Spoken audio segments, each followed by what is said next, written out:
ಎಲ್ಲರಿಗೂ ನಮಸ್ಕಾರ. ಒಂದು ಟೆಸ್ಟ್ ಅನ್ನು ಮಾಡ್ತಾ ಇದ್ದೀವಿ. ಟೆಸ್ಟ್ನಲ್ಲಿ ನೀವು ಎಲ್ಲ ಪ್ರಶ್ನೆಗಳನ್ನ ಬರ್ಕೊಂಡಿದ್ದೀರಿ. ಆ ಎಲ್ಲ ವಾಕ್ಯಗಳನ್ನ ಕನ್ನಡದಲ್ಲೂ ಬರ್ಕೊಂಡಿದ್ದೀರಿ ಅಂತ ನಾನು ಅನ್ಕೊಂಡಿದ್ದೇನೆ. ಸೊ ಈಗ ಗಮನಿಸ್ತಾ ಹೋಗಿ. ಸೊ ನಿಮ್ಗೆ ಗೊತ್ತಾಗ್ತಾ ಹೋಗುತ್ತೆ. ಯಾವ್ದಾದ್ರು ಅಕಸ್ಮಾತ್ ಒಂದೊಂದು ಪದ ನೀವೇನಾದ್ರು ಮಿಸ್ಟೇಕ್ ಮಾಡಿದ್ರೆ, ಸೊ ಎಲ್ಲಿ ಮಿಸ್ಟೇಕ್ ಆಗಿತ್ತು, ಏನ್ ಮಿಸ್ಟೇಕ್ ಆಗಿತ್ತು ಅಂತ ಪರಿಪೂರ್ಣವಾಗಿ ನಾವು ಗಮನಿಸ್ಕೊಂಡು ಹೋಗೋಣ. ಮೊದಲನೇ ವಾಕ್ಯಕ್ಕೆ ಹೋಗೋಣ. ಈಗ V were in Mysore last night. ಅದರರ್ಥ ನಾವು ನಿನ್ನೆ ರಾತ್ರಿ ಮೈಸೂರಿನಲ್ಲಿ ಇದ್ವಿ ಅಥವಾ ಇದ್ದೆವು ಅಂತ. ಲಾಸ್ಟ್ ನೈಟ್ ಅನ್ನೋದನ್ನ ನೋಡಿ, ಕಳೆದ ರಾತ್ರಿ ಅಂತ ಕರಿತೇವೆ ನಾವು. ಎಸ್ಟರ್ಡೇ ಮಾರ್ನಿಂಗ್ ಅಂತೀವಿ, ಎಸ್ಟರ್ಡೇ ಆಫ್ಟರ್ನೂನ್ ಅಂತೀವಿ, ಎಸ್ಟರ್ಡೇ ಈವ್ನಿಂಗ್ ಅಂತೀವಿ. ಆದ್ರೆ ಎಸ್ಟರ್ಡೇ ನೈಟ್ ಅಂತ ಕರಿಬೇಡಿ. ನೋಡಿದ್ರ ಎಷ್ಟು ವ್ಯತ್ಯಾಸ ಇದೆ. ಎಸ್ಟರ್ಡೇ ನೈಟ್ ಅಂತ ಹೇಳ್ಬೇಡಿ, ಲಾಸ್ಟ್ ನೈಟ್ ಅಂತ ಹೇಳ್ಬಿಟ್ಟು ಹೇಳಿ, ಕಳೆದ ರಾತ್ರಿ ಅಂತ ಹೇಳ್ಬಿಟ್ಟು. ಸೊ ಅಲ್ಲಿ ಒಂದು ನಮ್ಗೆ ಏನೋ ಒಂದು ಇಂಗ್ಲಿಷ್ ಗ್ರಾಮರ್ ಅರ್ಥ ಆಯ್ತಲ್ವಾ ಆ ವಾಕ್ಯದಲ್ಲಿ. ಎರಡನೇದು, ಈ ಲಾಸ್ಟ್ ಅನ್ನೋದನ್ನ last week, last month, last year ಹೀಗೂ ಬಳಸ್ಬೋದು. ಅಲ್ಲಿ ನೆಕ್ಸ್ಟ್ ಯಾವ್ದಾದ್ರು ಒಂದು ವಾಕ್ಯಗಳಲ್ಲಿ ನೀವು ಬಳಸ್ಬೇಕಾದ್ರೆ ನಾನು ಲಾಸ್ಟ್ ಇಯರ್ ಅಂತ ಹೇಳ್ಬಿಟ್ಟು ಹೇಳ್ಬೋದು ನಾವು. ಲಾಸ್ಟ್ ಮಂತ್ ಅಥವಾ ಲಾಸ್ಟ್ ವೀಕ್ ಮತ್ತೆ ಲಾಸ್ಟ್ ನೈಟ್ ಇಷ್ಟಕ್ಕೂ ನಾವು ಬಳಸ್ಬೋದು. ನೆಕ್ಸ್ಟ್, ಅಕಸ್ಮಾತ್ ಈ ಲಾಸ್ಟ್ ನೈಟ್ ಅನ್ನು ತೆಗೆದ್ಬಿಡಿ, ಈ ವರ್ ಜಾಗದಲ್ಲಿ ARE ಅನ್ನು ಹಾಕೊಳ್ಳಿ. ವಿ ಆರ್ ಇನ್ ಮೈಸೂರು ಅಂತಂದ್ರೆ ನಾವು ಈಗ ಮೈಸೂರಿನಲ್ಲಿ ಇದ್ದೀವಿ ಅಂತ ಆಗುತ್ತೆ. ವಿ ವರ್ ಇನ್ ಮೈಸೂರು ಅಂತಂದ್ರೆ ನಾವು ಮೈಸೂರಿನಲ್ಲಿ ಇದ್ವಿ, ಇದ್ದೆವು ಅಂತ ಆಗುತ್ತೆ. ಎರಡನೇ ವಾಕ್ಯ, there were 5 monkeys in front of the temple. Temple ನಿಮಗೆ ಗೊತ್ತಿದೆ, ದೇವಸ್ಥಾನ ಅಂತ. ದ ಟೆಂಪಲ್ ಇದೊಂದು ಆರ್ಟಿಕಲ್. ದ ಅನ್ನೋದು, ದಾನ ಯಾಕೆ ಬಳಸಬೇಕು, ಮುಂದೆ ಒಂದು 2-3 ವಿಡಿಯೋಸ್ ಮಾಡೋಣ ದ ಬಗ್ಗೆ. ಆಫ್ ಈಗಲೇ ನಿಮ್ಗೆ ಅರ್ಥ ಆಗುತ್ತೆ ಆಫ್ ಯಾಕೆ ಅಂತ. ಇನ್ ಫ್ರಂಟ್ ಅಂದ್ರೆ ಮುಂಭಾಗ ಅಂತ ಹೇಳ್ಬಿಟ್ಟು, ಮುಂಭಾಗದಲ್ಲಿ ಅಂತ ಹೇಳ್ಬಿಟ್ಟು. ಎಲ್ಲಿ ಮುಂಭಾಗದಲ್ಲಿ? ದೇವಸ್ಥಾನದ ಮುಂಭಾಗದಲ್ಲಿ. ನೋಡಿ, ದೇವಸ್ಥಾನದ ಮುಂಭಾಗದಲ್ಲಿ. ಆ ದ ಏನಿದೆ ಅದೇ ಆಫ್. ದೇವಸ್ಥಾನದ ಮುಂಭಾಗದಲ್ಲಿ ಅನ್ನೋದಕ್ಕೆ ಇನ್ ಫ್ರಂಟ್ ಆಫ್ ದ ಟೆಂಪಲ್ ಅಂದ್ರೆ ದೇವಸ್ಥಾನದ ಮುಂಭಾಗ.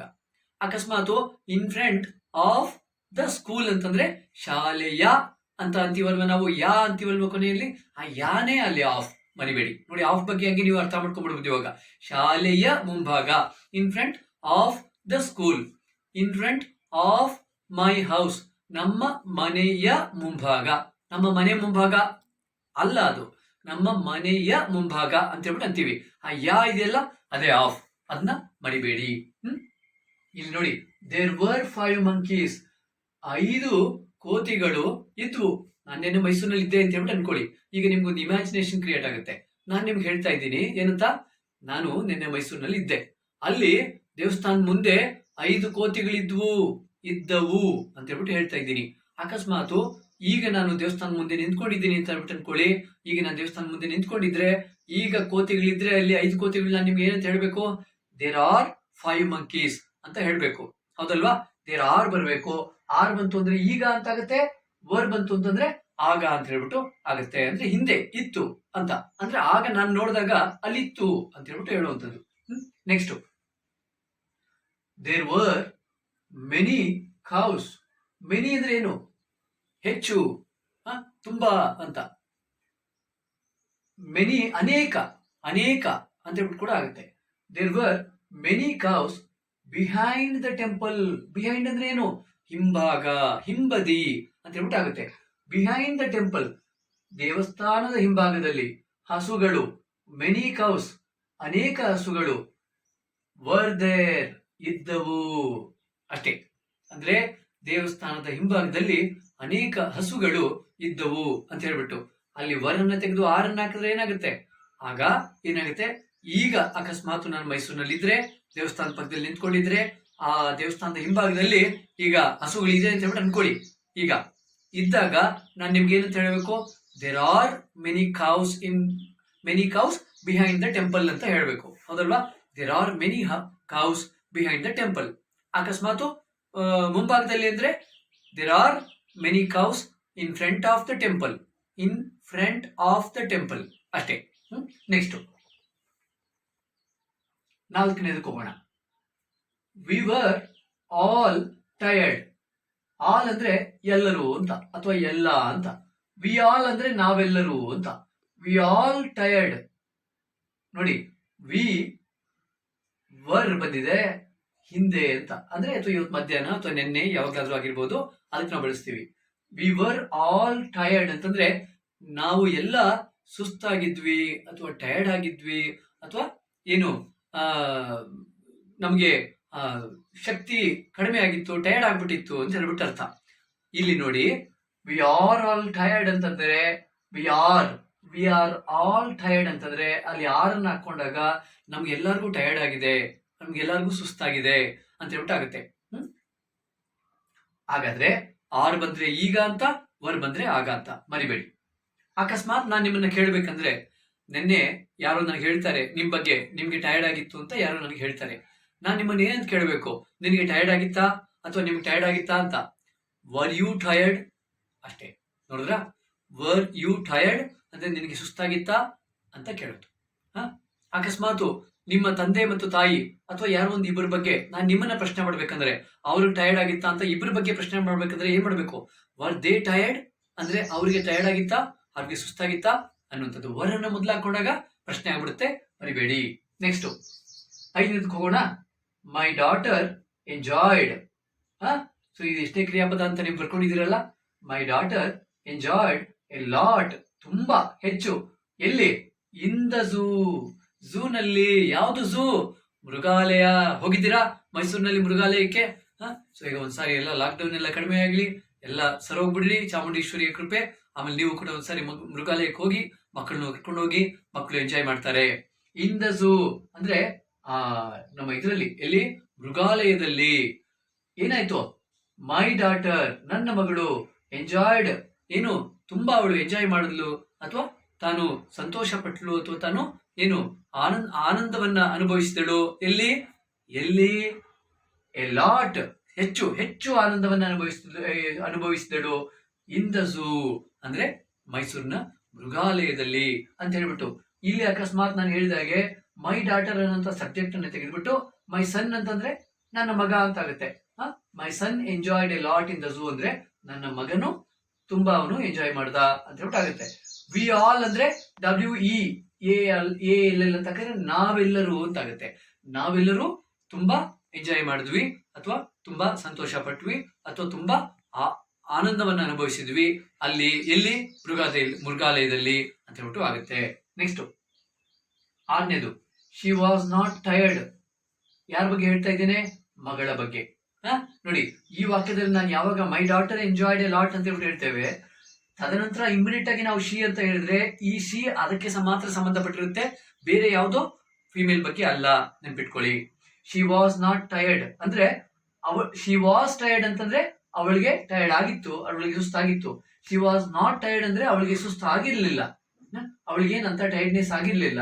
ಬಟ್ ಆದರೆ ಶಿ ಸ್ಲೆಪ್ಟ್ ಅರ್ಲಿ, ಅವಳು ಬೇಗ ನಿದ್ದೆ ಮಾಡ್ಬಿಟ್ಲು. ಅಂದ್ರೆ she was tired, so she slept early ಅಂದ್ರೆ ಅವಳಿಗೆ ಟಯರ್ಡ್ ಆಗಿತ್ತು, ಆದ್ದರಿಂದ ಅವಳು ನಿದ್ದೆ ಮಾಡಿದ್ಲು ಅಂತ ಆಗುತ್ತೆ. ಇಲ್ಲಿ ಅವಳಿಗೆ ಏನಂತ ಟಯರ್ಡ್ ಆಗಿರ್ಲಿಲ್ಲ, ಆದ್ರೂ ಅವಳು ಬೇಗ ಮಲ್ಕೊಂಡ್ಲು ಅಥವಾ ಅವಳು ಬೇಗ ಮಲಗಿಬಿಟ್ಲು ಅಂತ ಹೇಳ್ಬಿಟ್ಟು ಅರ್ಥ. ನೆಕ್ಸ್ಟ್, ಬಟ್ ಇಲ್ಲಿ ಅಕಸ್ಮಾತ್ ಇಲ್ಲಿ ಶಿ ಈಸ್ ಅನ್ನ ಹಾಕೊಂಡ್ರೆ ಅವಾಗ ಏನ್ ಮಾಡ್ಬೇಕು? ಶಿ ಈಸ್ ಬೇಡ, ಶಿ ಈಸ್ ಹಾಕಿದ್ರೆ ಅವಾಗ ಮತ್ತೆ ನಾವು ಕ್ರಿಯಾಪದಗಳನ್ನು ಚೇಂಜ್ ಮಾಡ್ಬೇಕಾಗುತ್ತೆ. ನೆಕ್ಸ್ಟ್ ನೋಡಿ, ನಮ್ಮ ಇಲ್ಲಿ ಸ್ಲೆಪ್ಟ್ ಯಾವ ಕ್ರಿಯಾಪದ? ಸ್ಲೆಪ್ಟ್ 2ನೇ ಕ್ರಿಯಾಪದ. ಸ್ಲೆಪ್ಟ್ ಇಲ್ಲಿ ಇರ್ತಕ್ಕಂಥದ್ದು 2ನೇ ಕ್ರಿಯಾಪದ. ಶಿ ಹ್ಯಾಡ್ ಸ್ಲೆಪ್ಟ್ ಅಂದ್ರೆ ಅವಳು ಮಲಗಿದ್ದಳು ಅಂತ ಆಗುತ್ತೆ. ಶಿ ಸ್ಲೆಪ್ಟ್ ಅಂದ್ರೆ ಅಲ್ಲಿ 2ನೇ ಕ್ರಿಯಾಪದವನ್ನು ಯೂಸ್ ಮಾಡ್ತೀವಿ. ಶಿ ಹ್ಯಾಡ್ ಸ್ಲೆಪ್ಟ್ ಅಂದ್ರೆ 3ನೇ ಕ್ರಿಯಾಪದವನ್ನು ಯೂಸ್ ಮಾಡಿರ್ತೀವಿ. ಸ್ಲೆಪ್ಟ್ ಅನ್ನೋದು 3ನೇ ಕ್ರಿಯಾಪದ ಕೂಡ ಸ್ಲೆಪ್ಟೇ ಆಗಿರುತ್ತೆ, ಮರಿಬೇಡಿ. ಇಲ್ಲಿ ಎಂಜಾಯ್ಡ್ 2ನೇ ಕ್ರಿಯಾಪದ. ಮೈ ಡಾಟರ್ ಹ್ಯಾಡ್ ಎಂಜಾಯ್ಡ್ ಅಂದ್ರೆ ಅದು 3ನೇ ಕ್ರಿಯಾಪದ ಆಗುತ್ತೆ. ಅವಾಗ ಅವಳು ಏನ್ ಮಾಡಿದ್ಲು? ಎಂಜಾಯ್ ಮಾಡಿದ್ದಳು ಅಂತ ಹೇಳ್ಬಿಟ್ಟು ಆಗುತ್ತೆ, ಎಂಜಾಯ್ ಮಾಡಿದ್ಲು ಅಂತ ಆಗಲ್ಲ, ನೆನ್ಪಿಟ್ಕೊಳ್ಳಿ. Next tired. ಸೊ ಅದು ಕೂಡ ನಮ್ಮ ಅದು ಒಂದು ಫೀಲಿಂಗ್, ಅದು ಟಯರ್ಡ್ನೆಸ್ ಅಂತ ಹೇಳಿ ಅನ್ನುವಂಥದ್ದು ಅದೊಂದು ಫೀಲಿಂಗು, ಸುಸ್ತಾಗುವುದು ಅಂತ. Next I was not hungry. 7ನೇದು, ಐ ವಾಸ್ ನಾಟ್ ಹಂಗ್ರಿ, ನನಗೆ ಹೊಟ್ಟೆ ಹಸಿವು ಇರಲಿಲ್ಲ. I was not hungry but ಆದರೆ ಐ ಏಟ್ ಎ ಬನಾನಾ, ನಾನು ಏಟ್ 2ನೇ ಕ್ರಿಯಾಪದ, ನಾನು ಒಂದು ಬಾಳೆಹಣ್ಣನ್ನು ತಿಂದೆ. ನನಗೇನು ಇದಿರ್ಲಿಲ್ಲ, ಏನು ಅಷ್ಟು ಹೊಟ್ಟೆ ಹಸಿವು ಇರಲಿಲ್ಲ, ಆದರೂ ಅಲ್ಲಿ ಆದ್ರೆ ಅಂತಂದ್ರೆ ಆದ್ರೆ ಅಂತ ಸೇರಿಸ್ಕೊಳ್ಳಿ. ಬಟ್ ಆದ್ರೆ ನಾನು ಒಂದು ಹಣ್ಣನ್ನು ತಿಂದೆ. ಯಾವ ಹಣ್ಣು? ಬಾಳೆಹಣ್ಣನ್ನು ತಿಂದೆ ಅಂತ ಹೇಳ್ಬಿಟ್ಟು. ಇಲ್ಲಿ ಅಕಸ್ಮಾತ್ ಆಮ್ ಅನ್ನು ಹಾಕೊಂಡ್ರೆ ಐ ಆಮ್ ನಾಟ್ ಹಂಗ್ರಿ ಅಂದ್ರೆ ನನಗೆ ಈಗ ಹೊಟ್ಟೆ ಹಸಿವು ಇಲ್ಲ ಅಂತ. ಈಗ ಅಂತ ಹೇಳೋದು ಬೇಡ. ನನ್ಗೆ ಹೊಟ್ಟೆ ಹಸಿವು ಇಲ್ಲ ಅಂತಂದ್ರೆ ಅದು ಈಗ ಹೊಟ್ಟೆ ಹಸಿವು ಇಲ್ಲ ಅಂತ ಹೇಳ್ಬಿಟ್ಟೆ ಅರ್ಥ. ಹೌದಲ್ವಾ? ನನಗೆ ಹೊಟ್ಟೆ ಹಸಿವು ಇಲ್ಲ, but I ate a banana, ಆದ್ರೆ ನಾನೊಂದು ಬಾಳೆಹಣ್ಣನ್ನು ತಿಂದೆ ಅಂತ ಹೇಳ್ಬಿಟ್ಟು ಅಲ್ಲೂ ಕೂಡ ನಾವು ಹೇಳ್ಬೋದು. ಸೊ ಈ ನೋಡಿ, ಇಲ್ಲಿ ವಾಸ್ ಮತ್ತೆ ಆಮ್ ಅಷ್ಟೇ ವ್ಯತ್ಯಾಸ. I am not hungry, I am not ಹಂಗ್ರಿ ಅಂದ್ರೆ ನನಗೆ ಹೊಟ್ಟೆ ಹಸಿವಿಲ್ಲ ಅಂತ. ಈಗ ನಾನು ಮನೆ ಒಳಗಡೆ ಬರ್ತೀನಿ, ಯಾರಾದ್ರೂ ನನ್ನ ಊಟ ಮಾಡಿ ಅಂತ ಹೇಳ್ಬಿಟ್ಟು ಹೇಳ್ತಾರೆ, ಅವಾಗ ನಾನು ಹೇಳ್ತೇನೆ ಐ ಆಮ್ ನಾಟ್ ಹಂಗ್ರಿ ಅಂತಂದ್ರೆ ನನ್ಗೆ ಹೊಟ್ಟೆ ಹಸಿವಿಲ್ಲ ಅಂತ. So when I am hungry I am going to eat. So ನಾನು ಯಾವಾಗ ಹೊಟ್ಟೆ ಹಸಿವು ಇರುತ್ತೋ ಆಗ ನಾನು ತಿಂತೇನೆ ಅಂತ ಹೇಳ್ಬಿಟ್ಟು. ನೆಕ್ಸ್ಟ್ 8ನೇದು, where were you last night. Where were you last night. ನೋಡಿ, ಇಲ್ಲಿ ಲಾಸ್ಟ್ ನೈಟ್ ಬಗ್ಗೆ ನಾವು ತಿಳ್ಕೊಂಡ್ವಿ ಇಲ್ಲಿ, ಹೌದಲ್ವಾ? ಕಳೆದ ರಾತ್ರಿ ಅಂತ ಹೇಳ್ಬಿಟ್ಟು. ಈಗ ನಾನು ನಿನ್ನೆ ಮೈಸೂರಿನಲ್ಲಿ ಇದ್ದೆ, ನೀವು ನನಗೆ ಕಾಲ್ ಮಾಡಿದ್ದೀರಿ ಅಂತ ತಿಳ್ಕೊಳ್ಳಿ. ನೀವು ನನ್ನನ್ನು ರೀಚ್ ಆಗೋದಕ್ಕೆ ಟ್ರೈ ಮಾಡಿದ್ರಿ ಮೊಬೈಲ್ನಲ್ಲಿ, ಅಕಸ್ಮಾತ್ ನಾನು ನಿಮ್ಗೆ ಸಿಗ್ಲಿಲ್ಲ. ಸೊ ಈಗ ನಾನು ನಿಮ್ಗೆ ಇವತ್ತು ನೀವು ನನಗೆ ಕರೆ ಮಾಡ್ತೀರಿ ಅಂತ ಅನ್ಕೊಳ್ಳಿ. ಆಗ ನೀವು ನನ್ನ ಏನ್ ಕೇಳ್ತೀರಿ? ನೀವು ನಿನ್ನೆ ರಾತ್ರಿ ಎಲ್ಲಿದ್ದೆ ಅಥವಾ ನೀವು ನಿನ್ನೆ ರಾತ್ರಿ ಎಲ್ಲಿದ್ರಿ ಅಂತ ಕೇಳ್ತೀರಿ. ನೀವು ನಿನ್ನೆ ರಾತ್ರಿ ಎಲ್ಲಿದ್ರಿ ಅಂತ ಕೇಳುವಂಥದ್ದು ಎಲ್ಲಿ, ವೇರ್ ವರ್ ಯು, ಎಲ್ಲಿ ಇದ್ದೆ, ನೀವು ಎಲ್ಲಿದ್ರಿ ಅಷ್ಟೇ. ವೇರ್ ವರ್ ಯು ಅಂದ್ರೆ ನೀನು ಎಲ್ಲಿದ್ದೆ ಅಥವಾ ನೀವು ಎಲ್ಲಿದ್ರಿ ಅಂತ. ಲಾಸ್ಟ್ ನೈಟ್ ಕಳೆದ ರಾತ್ರಿ, ಅದರರ್ಥ ನಿನ್ನೆ ರಾತ್ರಿ ಅಥವಾ ಕಳೆದ ರಾತ್ರಿ ನೀವು ಎಲ್ಲಿದ್ರಿ ಅಂತ ಕೇಳುವಂಥದ್ದು.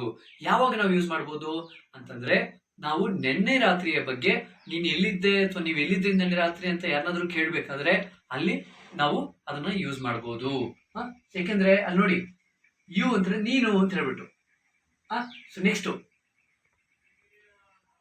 9ನೇದು, ಇಲ್ಲಿ ಅಕಸ್ಮಾತ್ ನೀವು ಆರ್ ಹಾಕೊಂಡ್ರೆ ಲಾಸ್ಟ್ ನೈಟ್ ತೆಗೆದ್ಬಿಟ್ರೆ ವೇರ್ ಆರ್ ಯು, ಎಲ್ಲಿದ್ದೀಯಾ ಅಥವಾ ಎಲ್ಲಿದ್ದೀರಿ ಅಂತ ಆಗುತ್ತೆ. ನೀವು ಎಲ್ಲಿದ್ದೀರಿ, ನೀನು ಎಲ್ಲಿದ್ದೀಯಾ ಅಂತ ಆಗುತ್ತೆ. ನೆಕ್ಸ್ಟ್ 9ನೇದ್ರಲ್ಲಿ we were in Mysore till 10 PM. ಇಲ್ಲಿ 10 PM ಅಂತ, ರಾತ್ರಿ 10 ಗಂಟೆಗೆ 10 PM ಅಂತ ಹೇಳ್ತೇವೆ, ಬೆಳಿಗ್ಗೆ 10 ಗಂಟೆಗೆ 10 AM ಅಂತ ಹೇಳ್ಬಿಟ್ಟು ಹೇಳ್ತೇವೆ. ಈಗ ನೋಡಿ, ವಿ ವರ್ ಇನ್ ಮೈಸೂರ್, ನಾವು ಮೈಸೂರಿನಲ್ಲಿ ಇದ್ವಿ. ವಿ ವರ್ ಇನ್ ಮೈಸೂರ್ ಅಂದ್ರೆ ನಾವು ಮೈಸೂರಿನಲ್ಲಿ ಇದ್ವಿ. ವಿ ಆರ್ ಇನ್ ಮೈಸೂರ್ ಅಂತಂದ್ರೆ ನಾವು ಮೈಸೂರಿನಲ್ಲಿ ಇದ್ದೀವಿ. ಅಂದ್ರೆ ಈಗ ನಾನು ಮೈಸೂರಿನಲ್ಲಿ ಇದ್ದೀವಿ, ನಾನು ಮತ್ತೆ ಇನ್ನೊಂದು ಇಬ್ರು ಯಾರಾದ್ರು, ನಾವು ಈಗ ಮೈಸೂರಲ್ಲಿ ಇದ್ದೀವಿ ಅಂತಂದಾಗ ನಾನು ಹೇಳ್ಬೇಕು ವಿ ಆರ್ ಇನ್ ಮೈಸೂರ್ ಅಂತ ಹೇಳ್ಬಿಟ್ಟು.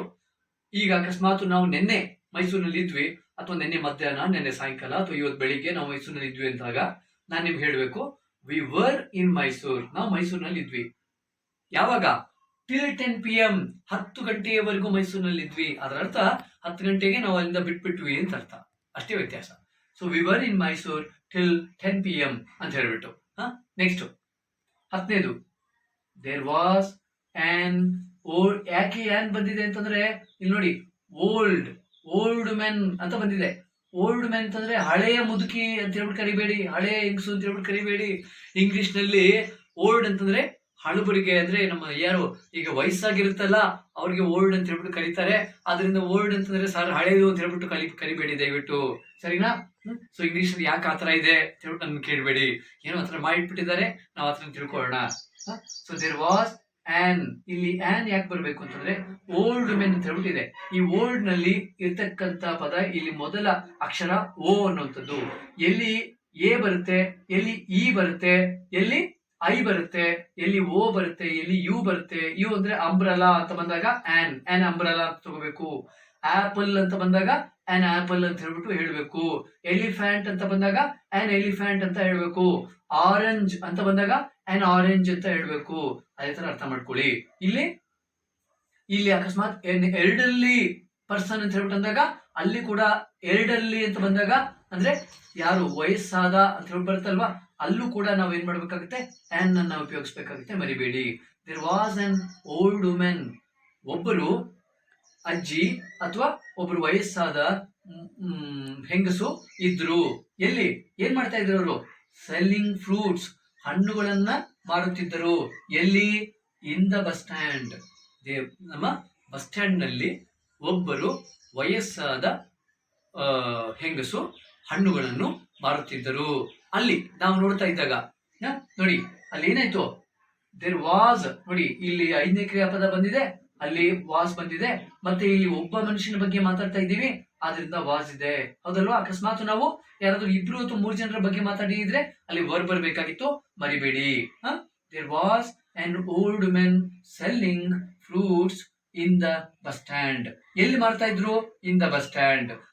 ಎಲ್ಲಿ? ಬಸ್ ಸ್ಟ್ಯಾಂಡ್ ನಲ್ಲಿ. ಇನ್ ಫ್ರಂಟ್ ಆಫ್ ದಿ ಟೆಂಪಲ್ ಅಂದ್ರೆ ದೇವಸ್ಥಾನದ ಮುಂಭಾಗ.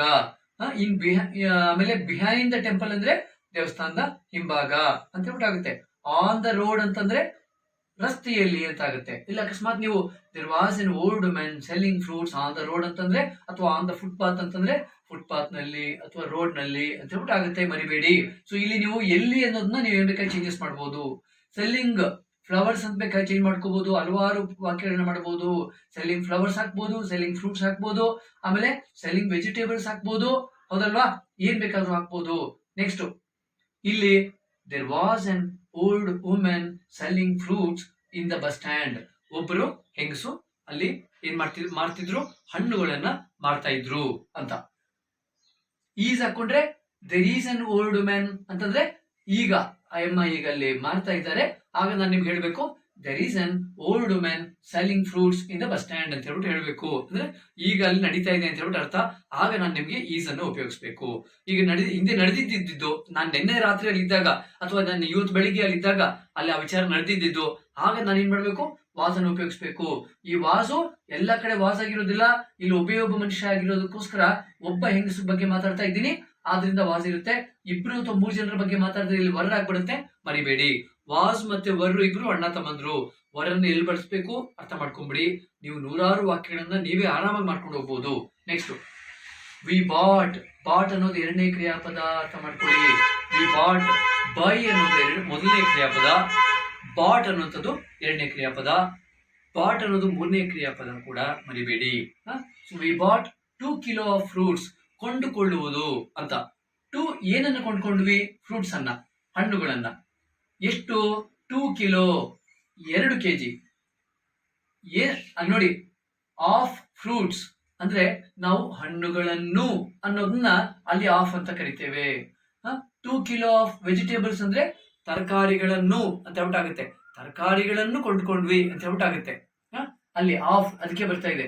2 ಕಿಲೋ ಆಫ್ ಫ್ರೂಟ್ಸ್ ಅಂದ್ರೆ 2 kg ಹಣ್ಣುಗಳನ್ನು ಅಂತ ಅಲ್ಲಿ ತೋರಿಸ್ತಾ ಇದೆ. 2 ಕಿಲೋ ಆಫ್ ವೆಜಿಟೇಬಲ್ಸ್ ಅಂದ್ರೆ 2 kg ಏನು? ತರಕಾರಿಗಳನ್ನು ಅಂತಾಗುತ್ತೆ. ವಿ ಬಾಟ್, ನಾವು ಕೊಂಡ್ಕೊಂಡ್ವಿ. ಏನ್ ಕೊಂಡ್ಕೊಂಡ್ವಿ? 2 ಕಿಲೋ ಆಫ್ ಫ್ರೂಟ್ಸ್, 2 kg ಹಣ್ಣುಗಳನ್ನ ನಾವು ಕೊಂಡ್ಕೊಂಡ್ವಿ ಅಂತ ಹೇಳ್ಬಿಟ್ಟು. ಅಲ್ಲ ಅಕಸ್ಮಾತ್ 5 ಇದ್ರೆ ನೋಡಿ, ಇಲ್ಲಿ 2ನೇ ಕ್ರಿಯಾಪದ ಬಂದಾಗ ನೀವೇನು ಆರಾಮಾಗಿ ಯೋಚನೆ ಮಾಡ್ತೀರಾ. ಯಾವ ಸಬ್ಜೆಕ್ಟ್ ಬೇಕಾದ್ರೂ ಹಾಕ್ಬೋದು. ದೇ ಅಂತ ಹಾಕ್ಬೋದು, ವಿ ಅಂತ ಹಾಕ್ಬೋದು, ಐ ಅಂತ ಹಾಕ್ಬೋದು, ಹಿ ಹಾಕ್ಬೋದು, ಶಿ ಹಾಕ್ಬೋದು, ಯಾವುದೇ ಒಂದು ಹೆಸರು ಹಾಕ್ಬೋದು. Ramya bought 2 kilo of fruits ಅಂದ್ರೆ ರಮ್ಯಾ ಏನು 2 kg ಹಣ್ಣುಗಳನ್ನ ಕೊಂಡ್ಕೊಂಡ್ಲು ಅಂತ ಆಗುತ್ತೆ. Ravi bought 2 kilo of fruits ಅಂದ್ರೆ ರವಿ 2 kg ಹಣ್ಣುಗಳನ್ನ ಕೊಂಡ್ಕೊಂಡ ಅಂತ ಹೇಳ್ಬಿಟ್ಟು ಆಗುತ್ತೆ. ಇದೇ ವಿಶೇಷತೆ. ಏನು? 2ನೇ ಕ್ರಿಯಾಪದ ಬಂದಾಗ ನೀವು ಯಾವುದೇ ಸಬ್ಜೆಕ್ಟ್ ಅನ್ನ ಹಾಕ್ಬೋದು. ಏನು ಆರಾಮಾಗಿ ಯೋಚನೆ ಮಾಡ್ತೀರಾ, ನೀವು ಯಾವ್ದನ್ನ ಬೇಕಾದ್ರೂ ಹಾಕ್ಬೋದು. ದೇ ಹಾಕ್ಬೋದು, ಅಲ್ಲಿ ಆರ್ ಬರುತ್ತಾ, ವರ್ ಬರುತ್ತಾ, ಏನು ಯೋಚನೆ ಮಾಡ್ಬೇಕಾಗಿಲ್ಲ. ಅವ್ರು ಯಾರು ಬರೋದಿಲ್ಲ, ನೆನ್ಪಿಟ್ಕೊಳ್ಳಿ 2ನೇ ಕ್ರಿಯಾಪದಗಳಿಗೆ. Next there was a bus. There was a bus ಅಂದ್ರೆ ಒಂದು ಬಸ್ ಇತ್ತು ಅಂತ. ಒಂದು ಅನ್ನೋದು a. There was a bus, ಒಂದು ಬಸ್ ಇತ್ತು. ದೇರ್ ಈಸ್ ಎ ಬಸ್ ಅಂದ್ರೆ ಒಂದು ಬಸ್ ಇದೆ. ಎಲ್ಲಿ? In the bus stand, bus stand ನಲ್ಲಿ. ಬಸ್ ಸ್ಟ್ಯಾಂಡ್ ನಲ್ಲಿ ಒಂದು ಬಸ್ ಇದೆ ಅಂತ ಆಗುತ್ತೆ ಇಲ್ಲಿ ಈಸ್ ಹಾಕಿದ್ರೆ. ಬಸ್ ಸ್ಟ್ಯಾಂಡ್ ನಲ್ಲಿ ಒಂದು ಬಸ್ ಇತ್ತು. ಯಾಕೆಂದ್ರೆ ನೋಡಿ, ನಾನು ನೆನ್ನೆ ಬಗ್ಗೆ ಹೇಳ್ತಾ ಇದ್ದೀನಿ. ನೆನ್ನೆ ರಾತ್ರಿ ಎಲ್ಲಿ 10 ಗಂಟೆಯಲ್ಲಿ ನಾವು 9:30 ಅಷ್ಟೊತ್ತಿಗೆ ಅಂತ ಅನ್ಕೊಳ್ಳಿ. 9:30 ಅಷ್ಟೊತ್ತಿಗೆ ನಾವು ಬಸ್ ಸ್ಟ್ಯಾಂಡ್ ಬಂದ್ವಿ. ಅಲ್ಲಿ ಒಂದು ಬಸ್ ನಿಂತಿತ್ತು, ಅಂದ್ರೆ ಒಂದು ಬಸ್ ಇತ್ತು ಅಂತ. ಆವಾಗ ನಾನು ಹೇಳ್ಬೇಕು there was a bus in the bus stand. ಅಂದ್ರೆ ಒಂದು ಬಸ್ ಇತ್ತು ಬಸ್ ಸ್ಟ್ಯಾಂಡ್ ನಲ್ಲಿ. ಸದ್ಯ ಈಗ ಬಸ್ಸುಗಳು ಇಲ್ಲ ಅಂತಂದ್ರೆ ಕಷ್ಟ ಅಲ್ವಾ ಅಷ್ಟೊತ್ತಿನಲ್ಲಿ ವಾಪಸ್ ಬರೋದು. ಈಗ ನೆಕ್ಸ್ಟ್ ನೋಡಿ, next 5 seats var vacant. Vacant ಅಂತಂದ್ರೆ ಖಾಲಿ ಇದ್ದವು ಅಂತ ಹೇಳುವಂಥದ್ದು. ಎಷ್ಟು ಸೀಟ್ಗಳು ಖಾಲಿ ಇದ್ವು? 5 seats ವರ್ ವೇಕೆಂಟ್ ಅಂತ. ಅಕಸ್ಮಾತು ಇಲ್ಲಿ ಒಂದೇ ಒಂದು ಸೀಟು ಅಂತ ಹಾಕಿದ್ರೆ ಏನಾಗ್ತಿತ್ತಪ್ಪ ಅವಾಗ? ಸೊ ಅಲ್ಲಿ ಏನಾಗುತ್ತೆ, ಅಲ್ಲಿ ನಾವು ಚೇಂಜ್ ಮಾಡ್ಬೇಕಾಗುತ್ತೆ, ವಾಕ್ಯವನ್ನ ಚೇಂಜ್ ಮಾಡ್ಬೇಕು. ಸೊ ಅಲ್ಲಿ ನಾವು ಏನ್ ಮಾಡ್ಬೇಕು? 1 seat ವಾಸ್ ವೇಕೆಂಟ್ ಅಂತ ಹೇಳ್ಬಿಟ್ಟು ತೋರಿಸ್ಬೇಕಾಗುತ್ತೆ. ಅವಾಗ ವಾಸ್ ಹಾಕ್ಬೇಕು, ನೆನ್ಪಿಟ್ಕೊಳ್ಳಿ. ಅವಾಗ ವಾಸ್ ಆಗ್ಬಿಡುತ್ತೆ, ಯಾಕಂದ್ರೆ ನಾವು ಒಂದೇ ಒಂದು ಸೀಟು ಅಂತ ಹೇಳ್ಬಿಟ್ಟು ಹೇಳಿದಾಗ ಅಲ್ಲಿ ವಾಸ್ ಆಗುತ್ತೆ, ಮರಿಬೇಡಿ. 5 seats ವರ್ ವೇಕೆಂಟ್. ಇಲ್ಲಿ ಸೀಟ್ಸ್ ಅಂದ್ರೆ ಎಸ್ ಬಂದಿದೆಯಲ್ಲ, ಅದೇ ಬಹುವಚನ, ಅಂದ್ರೆ ಸೀಟುಗಳು ಅಂತ ಹೇಳ್ಬಿಟ್ಟು ಆಗಿದೆ. 5 seats var vacant in the bus. Bus ನಲ್ಲಿ 5 ಸೀಟುಗಳು ಖಾಲಿ ಇದ್ದವು ಅಂತ ಹೇಳ್ಬಿಟ್ಟು ಆಗುತ್ತೆ. 14ನೇ ವಾಕ್ಯಕ್ಕೆ ಹೋಗೋಣ. ಏನಾಯ್ತಪ್ಪ ಬಸ್ನಲ್ಲಿ, ಏನ್ ನಡೀತಾ ಇತ್ತು ಅಂತ ನೋಡೋಣ. A group of Young men. A group ಅಂದ್ರೆ ಒಂದು ಗುಂಪು ಅಂತ. ಎ ಅಂದ್ರೆ ಒಂದು ಅಂತ ಇಲ್ಲಿ. A group of Young men ಅಂತಂದ್ರೆ ಒಂದು ಯಾವುದೋ ಒಂದು ಗುಂಪು. ಯಾರು? ಯುವಕರ ಒಂದು ಗುಂಪು. ಯುವಕರ ಅಂತ ಅಂತೀವಲ್ವಾ, ರಾ ಅನ್ನೋದೇ ಆಫ್, ಮರಿಬೇಡಿ. ಎ ಗ್ರೂಪ್ ಆಫ್ ಅನಿಮಲ್ಸ್ ಅಂದ್ರೆ ಪ್ರಾಣಿಗಳ ಒಂದು ಗುಂಪು. ಆ ಪ್ರಾಣಿಗಳ ಅಂತ ಹೇಳ್ಬಿಟ್ಟು ಅಂತೀವಲ್ವಾ, ಆ ಳಾ ಅನ್ನೋದು ಆಫ್ ಆಗಿರುತ್ತೆ. ಇಲ್ಲಿ ಯುವಕರ ಒಂದು ಗುಂಪು ಅಂತ ಹೇಳ್ಬಿಟ್ಟು ಅಂದಾಗ ಆ ರಾ ಅಂತ ಏನ್ ಕರಿತೀವಿ ಅದೇ ಆಫ್, ಮರಿಬೇಡಿ. ಈ group of Young men var singing songs. ಎಲ್ಲಿ? ಬಸ್ ನಲ್ಲಿ. ನಾನು ನಿಮ್ಗೆ ನೋಡಿ, ಇದರ ಹಿಂದೆ ನಾವು ಎಲ್ಲಿದ್ವಿ? ಬಸ್ ನಲ್ಲಿ 5 ಸೀಟುಗಳು ಖಾಲಿ ಇತ್ತು ಅಂತ ಹೇಳ್ಬಿಟ್ಟು ಅಂದ್ವಿ. ಅದರ ಅರ್ಥ ಆಮೇಲೆ ನಾವು ಒಳಗಡೆ ಹೋದ್ವಿ, ಬಸ್ ಒಳಗಡೆಗೆ. ಅಲ್ಲಿ ಏನ್ ನಡೀತಾ ಇತ್ತಪ್ಪ ಅಂತಂದ್ರೆ, ಯಾವುದೋ ಒಂದು ಗುಂಪು, ಯುವಕರ ಗುಂಪು, ಅವರು ಹಾಡುಗಳು ಹೇಳ್ಕೊಂಡು ಅವ್ರು ಏನ್ ಮಾಡ್ತಿದ್ರು, ಎಂಜಾಯ್ ಮಾಡ್ತಿದ್ರು ಬಸ್ ನಲ್ಲಿ. So A group of Young men var singing. Var ಅಂತ ಹೇಳ್ಬಿಟ್ಟಿದೆ, ಯಾಕೆ ಅಂತಂದ್ರೆ ಯಂಗ್ ಮೆನ್ ಅಂತ ಹೇಳ್ಬಿಟ್ಟಿದೆ, ಅಂದ್ರೆ ನಮ್ಮ ಯುವಕರು ಅಂತ ಹೇಳ್ಬಿಟ್ಟಿದೆ. ಅಲ್ಲಿ ಯುವಕರು ಅಂತ ಇರೋದ್ರಿಂದ ನಾವು ವರ್ ಅನ್ನು ಉಪಯೋಗಿಸ್ಬೇಕು. ಅಲ್ಲ ಅಕಸ್ಮಾತ್ ನಾವು ಯಾರಾದ್ರೂ ಒಬ್ಬ ಮನುಷ್ಯನ ಬಗ್ಗೆ ಹೇಳಿದ್ರೆ ಅವಾಗ ಅಲ್ಲಿ ವಾಸ್ ಬರ್ತಿತ್ತು, ಅದನ್ನ ಮರಿಬೇಡಿ. ಅವಾಗ ಅಲ್ಲಿ ಈ ಗ್ರೂಪ್ ಕೂಡ ಇರ್ತಾ ಇರ್ಲಿಲ್ಲ. ಗ್ರೂಪ್ ಬಂದಿರೋದು ಯಾಕೆ ಅಂದ್ರೆ ಯಂಗ್ ಮೆನ್ ಅಂತ ಬಂದಿರೋದ್ರಿಂದಾನೆ, ನೆನ್ಪಿಟ್ಕೊಳ್ಳಿ. ಯಾಕಂದ್ರೆ ಒಂದು ಗುಂಪು ಅಂತ ಹೇಳ್ಬಿಟ್ಟು, ಒಂದು ಯುವಕರ ಒಂದು ಗುಂಪು ಅಂತ ಬರೀ ಒಬ್ಬ ಯುವಕನ ಬಗ್ಗೆ ಹೇಳಿದಿದ್ರೆ ಅವಾಗ ಅಲ್ಲಿ ಗ್ರೂಪ್ ಬರ್ತಿರ್ಲಿಲ್ಲ, ಇಲ್ಲಿ ವರ್ರು ಕೂಡ ಬರ್ತಿರ್ಲಿಲ್ಲ. A group of Young men var singing songs ಅಂದ್ರೆ ಒಂದು ಗುಂಪು, ಯುವಕರ ಗುಂಪು ಹಾಡುಗಳನ್ನ ಹೇಳ್ತಾ ಇತ್ತು. ಅವರು ಹಾಡುಗಳನ್ನ ಹಾಡ್ತಿದ್ರು ಅಂತ ಹೇಳ್ಬಿಟ್ಟು. ಅವ್ರ ಹಾಡುಗಳನ್ನ ಹಾಡ್ತಾ ಇದ್ರೆ ಡ್ರೈವರ್ ಪಾಪ ಡ್ರೈವ್ ಮಾಡಕ್ಕಾಗತ್ತಾ? ಕಷ್ಟ ಆಗುತ್ತೆ, ಅವ್ರಿಗೆ ತೊಂದರೆ ಆಗುತ್ತೆ. ಸೊ ಆದ್ರಿಂದ ಏನಾಯ್ತು, ನೆಕ್ಸ್ಟ್ ವಾಕ್ಯದಲ್ಲಿ ನೋಡಿ ಎಷ್ಟು ಚೆನ್ನಾಗಿ ಲಿಂಕ್ ಕೊಟ್ಟಿದೆ ಅದು. 15ರಲ್ಲಿ ದೇ ವರ್ ಸ್ಕೋಲ್ಡೆಡ್. ಇಲ್ಲಿ ಗಮನಿಸಬೇಕು, ವರ್ ಜೊತೆಗೆ 5ನೇ ಕ್ರಿಯಾಪದ ಮಾತ್ರನೇ ಬರ್ಬೇಕಾ? ಇಲ್ಲ, ವರ್ ಬೇರೆ ರೀತಿಯಲ್ಲೂ ಬರುತ್ತೆ, ಬೇರೆ ಕ್ರಿಯಾಪದಗಳ ಜೊತೆಯಲ್ಲೂ. ಇಲ್ಲಿ ಗಮನಿಸಿ, ಇಲ್ಲಿ 2ನೇ ಕ್ರಿಯಾಪದ. ಇಲ್ಲಿ ದೇ ಅಂದ್ರೆ ಆ ಗುಂಪು ಯಾವ್ದು ಹಾಡುಗಳು ಹೇಳ್ತಾ ಇತ್ತೋ ಆ ಗುಂಪು. ವರ್ ಸ್ಕೋಲ್ಡೆಡ್ ಅಂದ್ರೆ ಅವರು, ದೇ ವರ್ ಸ್ಕೋಲ್ಡೆಡ್ ಅಂದ್ರೆ ಅವರು ಬೈಸ್ಕೊಂಡ್ರು ಅಂತ ಹೇಳ್ಬಿಟ್ಟು ಆಗುತ್ತೆ. ಯಾರು ಬೈಸ್ಕೊಂಡಿದ್ದು? ಆ ಗುಂಪು. ನೋಡಿ, ಇಲ್ಲಿ ವರ್ ಬಂದಿದೆ, ಮತ್ತೆ 5ನೇ ಕ್ರಿಯಾಪದನೇ ಬರ್ಬೇಕು ಅಂತಿಲ್ಲ. ದೇ ವರ್ ಸ್ಕೋಲ್ಡೆಡ್ ಅಂತಂದ್ರೆ ಅವರು ಬೈಸ್ಕೊಂಡ್ರು. ಯಾರಿಂದ? ಬೈ ದ ಡ್ರೈವರ್ ಅಂದ್ರೆ ಡ್ರೈವರ್ ನಿಂದ ಅವ್ರು ಬೈಸ್ಕೊಂಡ್ರು. ಅಂದ್ರೆ ಈ ಯಾರು ಬೈದ್ರು ನಾವು ಅವ್ರನ್ನ ಇಲ್ಲಿ ಈ ತರ ತೋರಿಸ್ತೇವೆ. ಇಲ್ಲಿ ನಾವು ಈ ತರನು ಹೇಳ್ಬೋದು, driver scolded the group of Young men ಅಂತ ಬೇಕಾದ್ರೂ ಹೇಳ್ಬೋದು, ಆ ತರನು ಹೇಳ್ಬೋದಾಗಿತ್ತು. ಅದನ್ನ ನಾವು ಈ ತರನು ಹೇಳ್ತೇವೆ, ಅರ್ಥ ಮಾಡ್ಕೊಳ್ಳಿ ಇಂಗ್ಲಿಷ್ ನಲ್ಲಿ. ದೇ ವರ್ ಸ್ಕೋಲ್ಡೆಡ್ ಅಂದ್ರೆ ಅವರು ಬೈಸ್ಕೊಂಡ್ರು ಅಂತ. ಇಲ್ಲಿ ದೇ ಸ್ಕೋಲ್ಡೆಡ್ ಅಂದ್ರೆ ಅವ್ರು ಬೈದ್ರು ಅಂತ ಆಗ್ಬಿಡುತ್ತೆ, ನೆನ್ಪಿಟ್ಕೊಳ್ಳಿ. ದೇ ವರ್ ಸ್ಕೋಲ್ಡೆಡ್ ಅಂತಂದ್ರೆ ಅವ್ರು ಬೈಸ್ಕೊಂಡ್ರು. ಯಾರ ಮೂಲಕ? ಡ್ರೈವರ್ನ ಮೂಲಕ, ಅಂದ್ರೆ ಡ್ರೈವರ್ ಬೈದಿದ್ದು ಅಂತ. ಅಲ್ಲಿ ಡ್ರೈವರ್ನ ಮೂಲಕ ಅವ್ರು ಬೈಸ್ಕೊಂಡ್ರು ಅಂತ ಆಗುತ್ತೆ. ಅಲ್ಲಿ ಮೂಲಕ ಅಂತ ಹೇಳೋದು ಬೇಡ ಕನ್ನಡದಲ್ಲಿ, ಅಲ್ಲಿ ಡ್ರೈವರು ಅವರನ್ನ ಬೈದ್ರು ಅಂತ ಆಗುತ್ತೆ ಅರ್ಥ.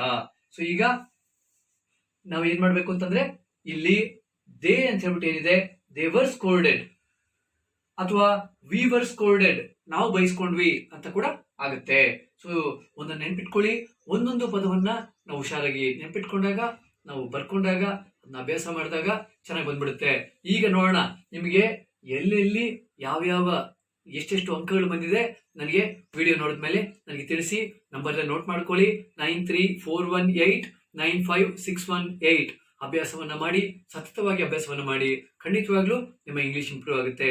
ಕಥೆಗಳನ್ನ ನೋಡಿ, ಮತ್ತೆ ತೆನಾಲಿ ರಾಮಕೃಷ್ಣ ಮತ್ತೆ ಕೆಲವು ನೀತಿ ಕಥೆಗಳಿರುತ್ತೆ ಯೂಟ್ಯೂಬ್ ನಲ್ಲಿ, ಅದನ್ನೆಲ್ಲ ನೋಡ್ತಾ ಇರಿ ಇಂಗ್ಲಿಷ್ ನಲ್ಲಿ. ಆವಾಗ ನಮ್ಮ ಇಂಗ್ಲಿಷ್ ವೊಕ್ಯಾಬ್ಯುಲರಿ ಇಂಪ್ರೂವ್ ಆಗೋದಕ್ಕೆ ತುಂಬಾ ಸಹಾಯ ಮಾಡಿಕೊಡುತ್ತೆ. ಎಲ್ಲರಿಗೂ ನಮಸ್ಕಾರ. ನನಗೆ ತಿಳಿಸಿ ನಿಮಗೆ ಎಷ್ಟೆಷ್ಟು ಅಂಕ ಬಂದಿದೆ ಅಂತ ಹೇಳ್ಬಿಟ್ಟು. ನಮಸ್ಕಾರ.